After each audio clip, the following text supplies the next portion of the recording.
Ya, shalom. Thank you, Glady. Thank you, Sam. Oh iya, selamat buat peluncuran lagu ke-9 ya. Kemarin 77. Ya, oke. Yang belum dengar, dengarlah gitu ya. Oke, shalom semua. Mari saya ajak kita lihat pada Matius pasal yang ke-25, Matius 25 ayat yang ke-14 sampai ayat yang ke-30, cukup panjang tapi perumpamaan yang terkenal, yaitu perumpamaan tentang talenta. Jadi ada 3 perumpamaan yang diberitahukan Tuhan Yesus dalam pengajaran akhir zamannya. Dalam Matius 24 dan Matius 25, Tuhan Yesus mengajar tentang akhir zaman, dan selesai dia mengajar tentang akhir zaman, dia menutup dengan 3 perumpamaan. 3 perumpamaan itu adalah perumpamaan tentang hamba yang setia dan hamba yang jahat. Perumpamaan yang kedua adalah perumpamaan tentang gadis bijaksana dan gadis yang bodoh. Dan perumpamaan ketiga penutup adalah perumpamaan tentang talenta. Nah, hari ini saya mengajak Anda untuk melihat perumpamaan tentang talenta. Matius 25 ayat 14. Sebab hal kerajaan sorga sama seperti seseorang yang mau bepergian ke luar negeri, yang memanggil hamba-hambanya dan mempercayakan hartanya kepada mereka. Yang seorang diberikannya 5 talenta, yang seorang lagi 2, dan yang seorang lagi 1, masing-masing menurut kesanggupannya. Lalu dia berangkat. Ayat 16, segera pergilah hamba yang menerima 5 talenta itu, dia menjalankan uang itu lalu beroleh laba 5 talenta. Ayat 17, hamba yang menerima 2 talenta itu pun berbuat demikian juga dan berlaba 2 talenta. Tetapi hamba yang menerima 1 talenta itu pergi dan menggali lubang di dalam tanah, lalu menyembunyikan uang tuannya. Lama sesudah itu pulanglah tuannya dan tuan hamba-hamba itu lalu mengadakan perhitungan dengan mereka. Hamba yang menerima 5 talenta itu datang dan dia membawa laba 5 talenta. Katanya, Tuan, 5 talenta yang Tuhan percayakan kepadaku, lihat, aku telah beroleh laba 5 talenta. Maka kata tuannya itu kepadanya, baik sekali perbuatanmu itu, hai hambaku yang baik dan setia. Engkau telah setia dalam perkara kecil, aku akan memberikan kepadamu tanggung jawab dalam perkara yang besar. Masuklah dan turutlah dalam kebahagiaan tuanmu. Lalu datanglah hamba yang menerima 2 talenta itu, katanya, Tuan, 2 talenta yang Tuan percayakan kepadaku, lihat, aku telah beroleh laba 2 talenta. Maka kata tuannya itu kepadanya, baik sekali perbuatanmu itu, hai hambaku yang baik dan setia. Engkau telah setia memikul tanggung jawab dalam perkara yang kecil, aku akan memberikan kepadamu tanggung jawab dalam perkara yang besar. Masuklah dan turutlah dalam kebahagiaan Tuanmu. Kini datanglah juga hamba yang menerima 1 talenta itu dan berkata, Tuan, aku tahu bahwa Tuan adalah manusia yang kejam, yang menuai di tempat di mana Tuan tidak menabur, dan yang memungut dari tempat di mana Tuan tidak menanam. Karena itu aku takut dan pergi menyembunyikan talenta Tuan itu di dalam tanah. Ini terimalah kepunyaan Tuan. Maka jawab tuannya itu, hai kamu hamba yang jahat dan malas, jadi kamu sudah tahu bahwa aku menuai di tempat di mana aku tidak menabur dan memungut dari tempat di mana aku tidak menanam. Karena itu sudahlah seharusnya uangku itu kau berikan kepada orang yang menjalankan uang, supaya sekembaliku aku menerimanya serta dengan bunganya. Sebab itu ambillah talenta itu daripadanya, berikanlah kepada orang yang mempunyai 10 talenta itu, karena setiap orang yang mempunyai kepadanya akan diberi, sehingga dia berkelimpahan. Tetapi siapa yang tidak mempunyai, apapun juga yang ada padanya akan diambil daripadanya. Dan campakkanlah hamba yang tidak berguna itu ke dalam kegelapan yang paling gelap, di sanalah akan terdapat ratap dan kertak gigi. Mungkin Anda sudah tahu cerita ini, perumpamaan ini adalah perumpamaan yang terkenal. Satu kali seorang tuan sebelum pergi ke luar kota, pergi ke luar negeri, dia kemudian memanggil 3 hamba. Dan masing-masing dari hamba itu diberikan 5 talenta, satunya 2 talenta, dan satunya 1 talenta, menurut kesanggupan mereka, kata Alkitab. Kemudian pergilah sang tuan. Dan setelah sekian lama dia bepergian, dia datang, dan waktu dia kembali, sang hamba yang menerima 5 talenta mengembalikan 10 talenta. Sang hamba yang menerima 2 talenta mengembalikan 4 talenta. Dan sang hamba yang menerima 1 talenta kemudian mengembalikan 1 talenta. Kepada 2 hamba yang pertama, sang tuan memuji mereka dan berkata, "Baiklah perbuatanmu, hai hambaku yang baik dan setia." Sementara hamba yang terakhir kemudian dia marah. Nah, hal ini yang dulunya membuat saya sempat berpikir, kenapa sang tuan ketika ada hamba yang dipercayakan 5 talenta, dan kemudian hamba yang punya 5 talenta mengembalikan 10 talenta, dia senang. Hamba yang dipercayakan 2 talenta, kemudian mengembalikan 4 talenta, dia senang.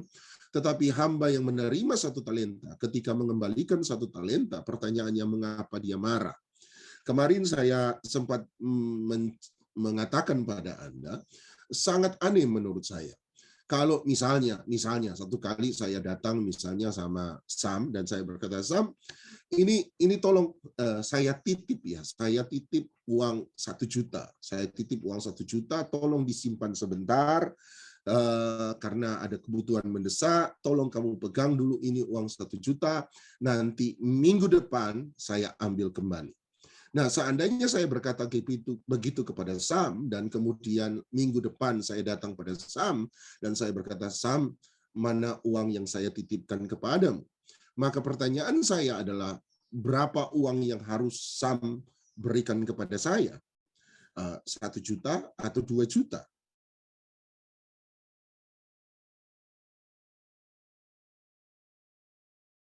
Saya 1 juta. Mengapa? Sebab saya menitipkan kepada dia 1 juta. Nah, yang dilakukan oleh hamba yang punya 1 talenta sebenarnya adalah sama.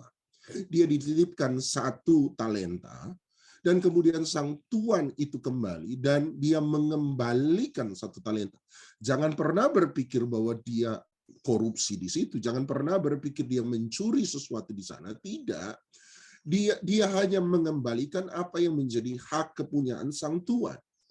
Pertanyaannya adalah, mengapa sang tuan menjadi marah kepada hamba yang mengembalikan apa yang memang menjadi kepunyaan sang tuan? Tolong jangan dijawab saya titip 1 juta, Anda berkata Sam harus mengembalikan 2 juta. Bagi Anda yang menjawab demikian, kemarin saya berkata, tolong saya mau titip sama Anda berapa uang yang saya punya, sebab saya percaya bulan depan akan jadi 2 kali ganda. Dia dititipkan 1 talenta, ya dia kembalikan 1 talenta. Dia dititipkan 1 juta, dia kembalikan 1 juta. Dititipkan 10 juta, dia kembalikan 10 juta.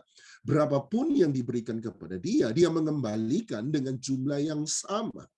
Pertanyaannya adalah, mengapa sang tuan menjadi marah kepada hamba yang mengembalikan 1 talenta yang menjadi kepunyaan sang tuan? Menurut saya jawaban dari pertanyaan itu terletak pada 2 kata yang digunakan secara hampir bersamaan dalam cerita itu. Dan kita kemudian harus memperjelas di antara 2 kata itu mana sesungguhnya yang benar. 2 kata yang saya maksudkan pada Anda ada pada ayat yang ke-14 dan ayat yang ke-15. Apa 2 kata yang saya maksudkan tadi? 2 kata itu, lihat ayat 14, dia berkata, "Sebab hal kerajaan sorga sama seperti seseorang yang mau bepergian ke luar negeri, yang memanggil hamba-hambanya, dan," ini kata pertama yang saya mau Anda renungkan, "mempercayakan hartanya kepada mereka." Dan kata kedua yang saya mau Anda renungkan adalah ayat 15, yang kemudian berkata, "Yang seorang diberikan 5 talenta, seorang lagi 2, dan seorang lagi 1, masing-masing menurut kesanggupannya, lalu dia berangkat." Nah, kita harus meluruskan di antara 2 kata ini. Sebenarnya sang tuan itu mempercayakan talenta kepada hambanya, ataukah memberikan talenta itu kepada sang hamba. Dengan kata lain, maksud saya begini, hidup itu dapat dipandang dari 2 sisi. Kita bisa memandang hidup sebagai sesuatu yang dipercayakan, ayat 14, atau kita bisa melihat hidup sebagai sesuatu yang diberikan. Sekali lagi, hidup selalu bisa dipandang dari dua sisi dalam hal ini. Satu, kita bisa memandang hidup sebagai sesuatu yang dipercayakan Tuhan kepada kita, atau hidup dapat dipandang sebagai sesuatu yang diberikan Tuhan kepada kita. Apa perbedaan antara hidup sebagai sesuatu yang diberi atau hidup sebagai sesuatu yang dipercayakan? Mari kita mulai dengan kata beri dulu. Kita mulai dengan kata beri. Ketika kita melihat hidup sebagai sesuatu yang diberikan, bukan dipercayakan, tetapi diberikan, maka Tuhan sebagai pemberi kehidupan tidak lagi punya hubungan langsung dengan hidup yang diberikan. Tuhan, ketika kita memandang hidup sebagai sesuatu yang diberikan Tuhan kepada kita, hidup adalah pemberian Tuhan kepada kita, maka Tuhan sebagai pemberi kehidupan tidak ada lagi hubungan apapun juga dengan hidup yang sudah diberikan kepada kita. Bagaimana kita sebagai penerima kehidupan menjalani kehidupan? Apakah kita menjalani kehidupan dengan baik? Apakah kita menjalani kehidupan dengan tidak baik? Apakah kita menjalani kehidupan dengan benar ataupun dengan tidak benar?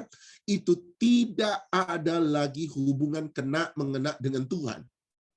Tidak ada lagi hubungan apapun dengan Tuhan sebab hidup sudah diberikan. Dan Tuhan sebagai pemberi kehidupan tidak ada hubungan dengan hidup yang sudah diberikan. Bagaimana kita menjalani kehidupan tidak ada hubungannya lagi dengan Tuhan. Oleh sebab itu, kita tidak perlu mempertanggungjawabkan apapun juga. Tidak perlu mempertanggungjawabkan apapun juga dengan cara kita menjalani sebuah kehidupan. Berarti tidak ada sorga dan tidak ada neraka. Saya beri contoh, misalnya, sekali lagi, mohon maaf saya pakai nama Sam sekali lagi. Misalnya satu kali Samuel ulang tahun, happy birthday to you, happy birthday to you, happy birthday, happy birthday, happy birthday to you. Kemudian saya kasih kue tart ulang tahun sama Sam. Dan waktu saya kasih kue tart ulang tahun sama Sam, maka apapun yang diperbuat Samuel dengan kue ulang tahun pemberian saya, itu tidak ada lagi hubungan dengan saya. Istilahnya begini, Samuel mau makan itu kue sendiri sampai habis, terserah dia. Sebab kue ulang tahun itu sudah diberikan kepada dia. Dia mau bagi-bagi dengan orang lain, dengan tetangga, dengan temannya, terserah dia. Terserah dia, sebab kue tart ulang tahun itu sudah diberikan kepada dia. Mau dia tidak makan itu kue, waktu saya berikan kepada dia dan waktu dia terima kemudian dia biarkan membusuk, basi, dia tidak peduli, dia tidak makan, dia tidak mau sentuh, itu sudah tidak ada hubungan lagi dengan saya sebagai pemberi kue ulang tahun.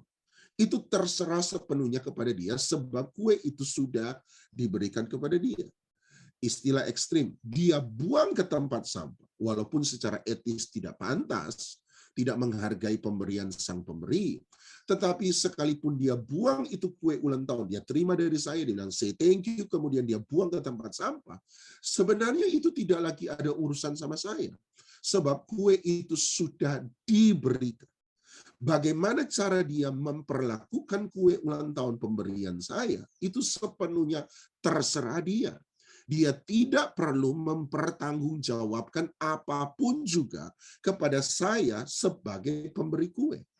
Sebab saya sudah memberi, saya tidak lagi ada hubungan dengan kue yang saya beri. Sama dengan kehidupan. Kalau hidup sebagai sesuatu yang diberikan Tuhan kepada kita, maka bagaimana cara kita menjalani kehidupan? Apa saya mau hidup benar? Apa saya mau hidup salah? Apa mau saya hidup baik? Apa saya mau hidup tidak baik? Itu sudah tidak lagi ada hubungan dengan Tuhan sebagai pemberi kehidupan. Itu sepenuhnya adalah hak saya sebagai penerima kehidupan. Dan saya tidak perlu mempertanggungjawabkan apapun juga kepada Dia, Tuhan, sebagai pemberi kehidupan. Berarti kalau saya tidak perlu mempertanggungjawabkan apapun juga kepada Tuhan, bagaimana cara saya hidup, berarti tidak ada sorga, tidak ada neraka bagi saya. Sebab sorga dan neraka adalah konsekuensi dari sebuah pertanggungjawaban dalam menjalani sebuah kehidupan. Di sisi yang lain adalah dia memperkenalkan ayat 14, kata kepercayaan. Kalau kita melihat hidup sebagai sesuatu yang dipercayakan, maka hidup yang dipercayakan berbeda dengan hidup yang diberikan. Hidup yang dipercayakan berarti Tuhan sebagai pemberi kehidupan. Tuhan sebagai penitip kehidupan. Masih punya hubungan langsung dengan hidup yang dia percayakan. Masih ada hubungan langsung dengan hidup yang dia percayakan. Bagaimana cara kita menjalani kehidupan yang dipercayakan kepada kita, itu satu kali akan dituntut pertanggungjawaban oleh Tuhan sebagai pemilik kehidupan yang sesungguhnya. Sebab hidup hanya dipercayakan, hidup tidak diberikan, hidup dipercayakan.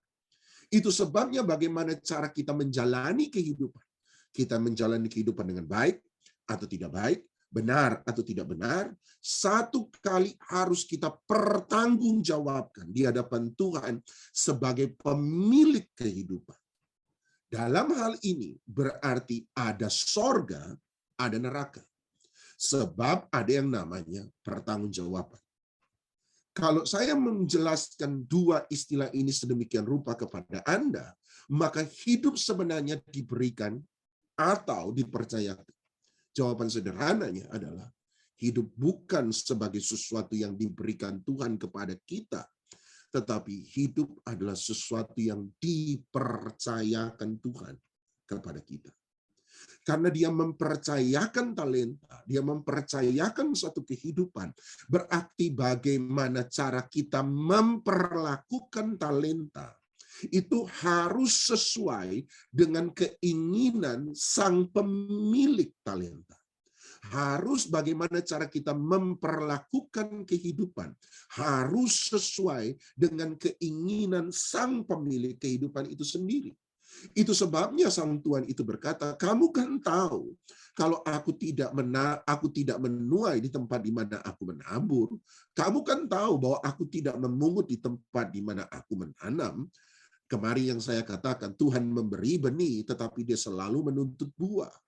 Betul, Tuhan tidak menuai di tempat di mana dia menabur. Dia menuai di tempat di mana kita menabur. Dia menuai di tempat di mana kita menabur. Tetapi benih yang kita tabur, itu punyanya Tuhan. Oleh sebab itu dia mau terjadi sebuah pelipat gandaan dalam sebuah kehidupan. Dia mau terjadi sebuah pelipat gandaan dalam sebuah talenta. Hidup adalah benih. Hidup adalah benih. Dan sebagai benih, dia mau benih itu ditanam, ditabur, dan berbuah. Oleh sebab itu hidup diberikan sebagai sebuah, dipercayakan sebagai sebuah benih.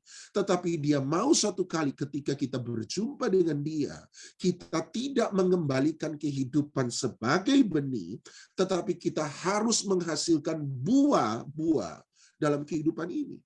Sebab hidup adalah sesuatu yang dipercayakan. Bagaimana kita menjalani kehidupan harus sesuai dengan standar yang dia mau sebagai pemilik kehidupan itu sendiri. Dan sama, betul, kesuksesan adalah buah, tetapi kekuatan, kemampuan untuk berhasil adalah benih. Tuhan tidak memberi Anda kesuksesan, keberhasilan melulu, tetapi dia memberi kemampuan, dia memberi talenta, dia memberi kekuatan, dia memberi kesehatan, dia memberi kesembuhan, dan dia mau segala sesuatu yang dia beri kita pakai untuk menghasilkan buah. Iman adalah benih, mujizat adalah buah. Seringkali kita berdoa minta mujizat dan Tuhan berkata, aku sudah kasih mujizat. Dan kita berkata, mana mujizat yang Tuhan berikan pada saya? Saya belum terima. Dan Tuhan berkata, tapi aku sudah beri iman. Dan kita berkata, tapi saya minta mujizat. Kenapa Tuhan beri iman? Jawaban sederhana, sebab iman adalah benih bagi kita untuk melihat sebuah mujizat. Persoalan dengan kita adalah kita sama seperti hamba satu talenta yang dia katakan malas dan jahat. Kita terlalu malas dan jahat. Dan boleh saya katakan sesuatu, kemalasan adalah sebuah kejahatan di hadapan Tuhan. Bukan hanya malas dan jahat, buat saya kemalasan adalah suatu kejahatan di mata Tuhan. Sebab dia memberi ke benih. Iman adalah benih yang harus kita pakai, yang harus kita usahakan supaya kita bisa melihat sebuah mujizat.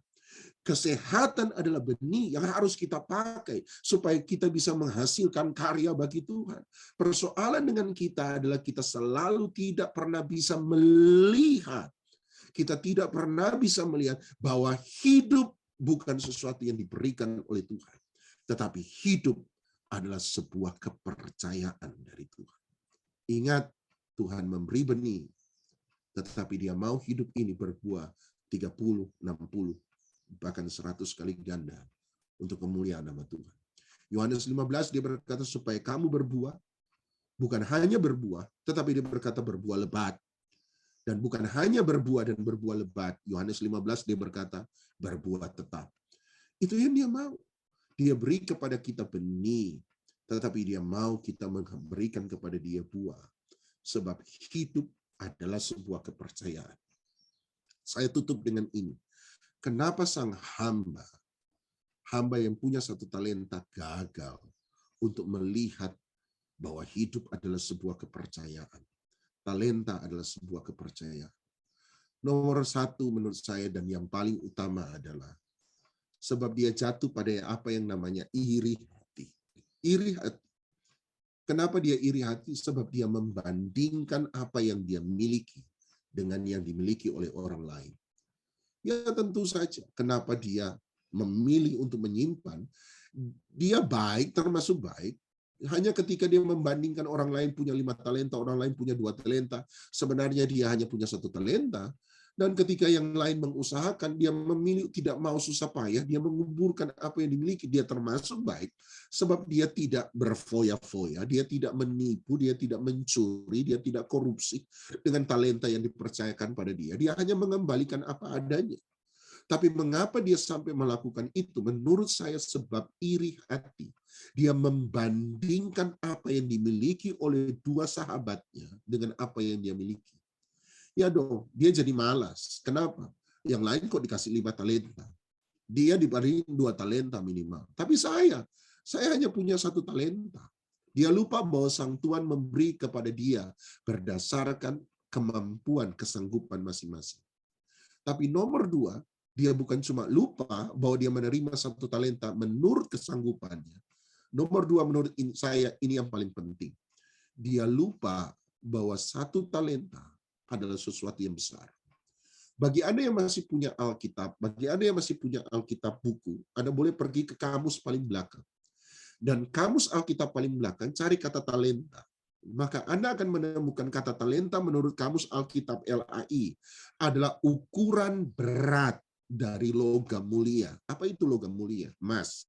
Jadi ukuran talenta bukan bakat. Dalam Alkitab talenta bukan bakat.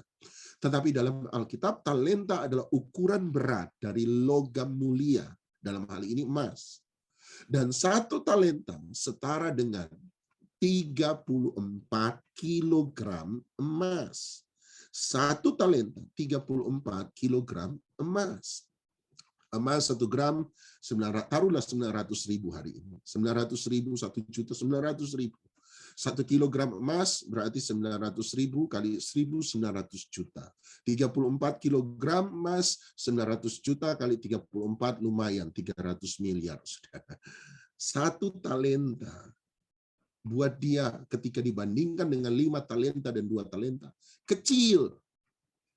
Tetapi kalau kita lihat 1 talenta dibandingkan dengan 5 dan 2 talenta, memang kecil. Tetapi 1 talenta tidak pernah kecil. 34 miliar uang sekarang. Itu bukan kecil. Anda boleh bangun usaha besar hari ini. Anda boleh bangun pabrik kecil-kecilan hari ini dengan 34 miliar rupiah. Itu sesuatu yang besar. Tetapi bagi dia kecil sebab dia membandingkan dengan orang lain. Orang lain lebih hebat, orang lain lebih fasih, orang lain lebih pintar, orang lain lebih bagus, orang lain lebih banyak ini. Dan tanpa sadar ketika kita selalu hidup membandingkan dengan orang lain, kita sementara mematikan setiap hal yang Tuhan percayakan dalam kehidupan kita. Itu sebabnya dia mengingatkan kita satu hal, Barang siapa setia, bukan persoalan setia, tapi yang paling penting setia dalam hal apa? Tanggung jawab dalam perkara yang kecil, maka aku akan mempercayakan tanggung jawab pada perkara-perkara yang besar. Kalau dia tidak bisa bertanggung jawab untuk sesuatu yang kecil buat dia, tetapi tidak kecil. 34 miliar bukan hal yang kecil. Wow. Bisa beri berapa ruko itu, Mak? Wow. Kita bisa buat banyak dengan 1 talenta. Tapi justru menjadi kecil sebab kita sudah memandang yang dimiliki orang lain. Sebab kita selalu membandingkan dengan orang lain. Sama. Buat saya hari ini, keselamatan yang diberikan Tuhan Yesus adalah keselamatan yang sangat besar. Tidak peduli berapapun kecil hidup Anda hari ini dibandingkan orang lain. Tidak peduli berapa kecil rumah Anda dibandingkan rumah orang lain. Orang lain punya rumah, Anda masih kontrakan. Tidak peduli. Tetapi harga penebusan Yesus bagi kita sangat besar. Sangat besar. Terlalu besar. Tapi keselamatan yang dia berikan kepada kita yang begitu besar seringkali menjadi tidak berarti. Sebab kita selalu melihat hidup orang lain dan membandingkan hidup orang lain dengan hidup kita. Kenapa dia kaya, saya tidak. Kenapa dia cantik, saya tidak. Kenapa dia punya suami baik, saya tidak. Kenapa dia punya rumah mewah, saya tidak. Kenapa dia pintar nyanyi, saya tidak. Kenapa dia punya usaha bagus, saya tidak. Dan tanpa sadar, kita tidak lagi bersyukur untuk pemberian Tuhan, kepercayaan Tuhan yang besar dalam hidup kita. Dan kita gagal untuk mengucap syukur. Hari ini, bukankah keselamatan yang Yesus berikan bagi kita sungguh besar? Mari yuk hari ini mengucap syukur.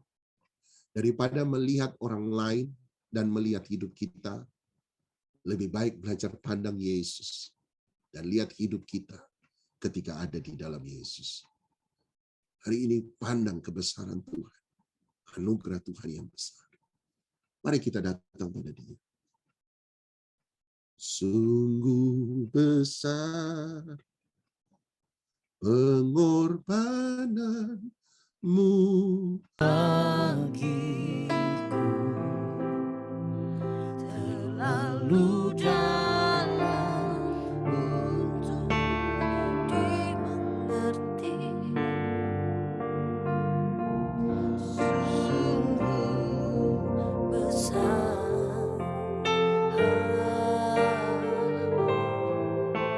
sungguh indah yang kau pikirkan tentangku,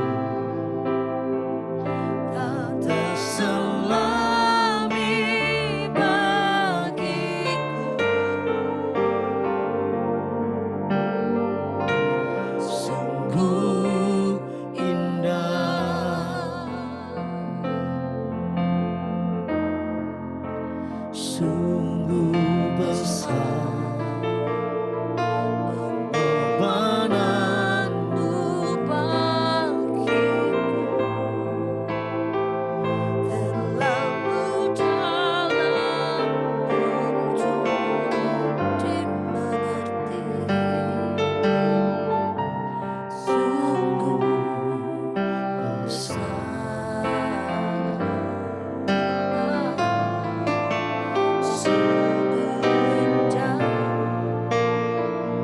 yang kau pikirkan tentangku, tak terselami bagiku. Sungguh indah.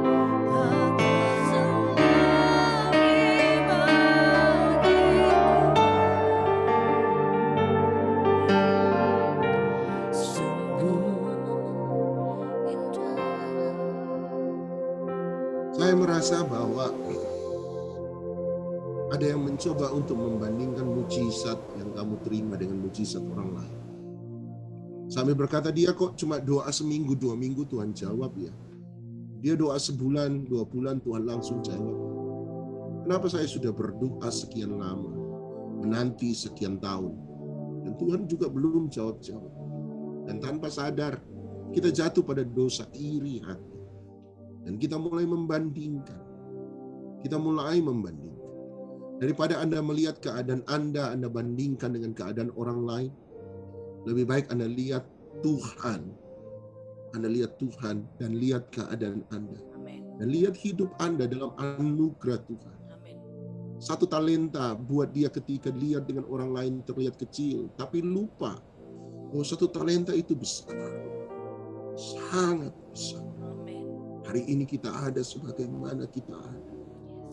Bukankah itu tetap anugerah yang besar? Kita jatuh pada hal di mana kita tidak bisa mengucap syukur. Kita tidak bisa mengucap syukur. Kita lupa bahwa Tuhan terlalu baik bagi kita. Terlalu baik. Stop membandingkan dengan orang lain. Pandang Tuhan. Pandang Tuhan. Kerjakan keselamatanmu sampai akhir. Dan suatu kali kita tidak akan pernah mengembalikan pada dia 1 talenta. Tapi 1 talenta menjadi 2. 2 akan bertumbuh jadi 5. Dan 5 satu kali akan bertumbuh jadi 10, 20, dan seterusnya. Belajar mengucap syukur, dan tanpa Anda sadar, dalam ucapan syukur Anda akan melihat karya Tuhan yang luar biasa terjadi dalam hidup. Hari ini dengan hati yang mengucap syukur, yuk, angkat roti di tangan kanan Anda. Anggur Anda taruh siapkan. Kita berdoa, Bapa dalam surga, roti dan anggur yang kita akan pakai, kami akan pakai untuk masuk pada perjamuan kudus. Bukan lagi roti biasa, bukan lagi anggur biasa. Tetapi kami percaya dengan iman kami kepada Engkau. Itu adalah menjadi persekutuan dengan tubuh dan darah-Mu. Engkau ada di tengah-tengah kami. Engkau manunggal di dalam kami. Kami di dalam Engkau. Dan Engkau ada di dalam kami. Bapa dalam surga, kami terima dalam nama Yesus. Angkat roti sekali lagi tangan kanan Anda. Yesus pada perjamuan makan malam terakhir mengambil roti, mengucap berkat atasnya, memecah-mecahkannya, dan berkata, inilah tubuhku yang telah dipecahkan bagi kamu. Perbuatkan ini menjadi peringatan akan aku. Percayakah Anda bahwa roti yang kita pecah-pecahkan ini bukan lagi roti biasa, melainkan persekutuan dengan tubuh Kristus. Amin. Mari kita makan dengan iman, kita makan bersama-sama di dalam nama Tuhan Yesus Kristus.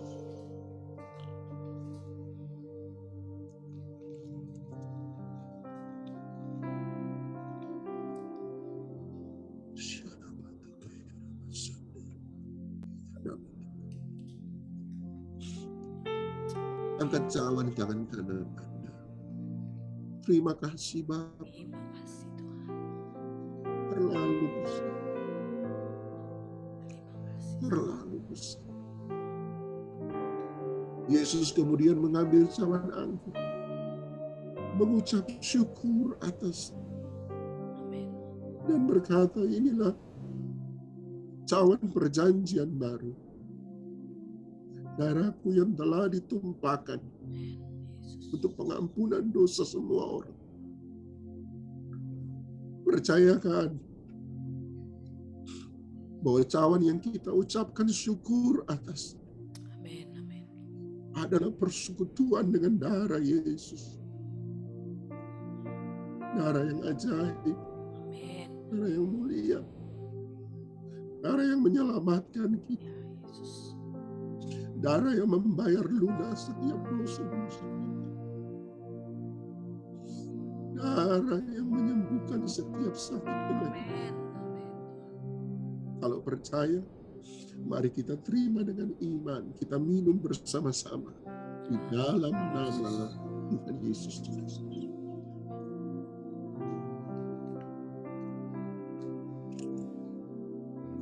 Terima kasih. Beri waktu mengucap syukur. Amin. Terima kasih Tuhan. Alihkan pandangan Anda dari keadaan Terima kasih. dan pandang Dia yang berlalu besar, terlalu baik. Talenta yang Tuhan beri atas hidup kami. Terima kasih. Amin. Amin.